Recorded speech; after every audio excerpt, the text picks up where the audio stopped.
Okay, we have a 2004 Polaris 600 twin. Had it overhauled here. We overhauled it here.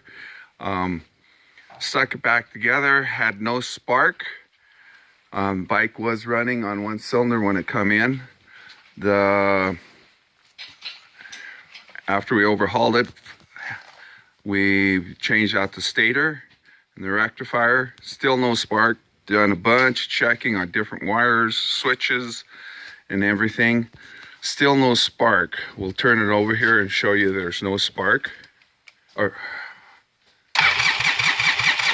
no spark. We went ahead and adjusted the throttle cable so there was no free travel in it.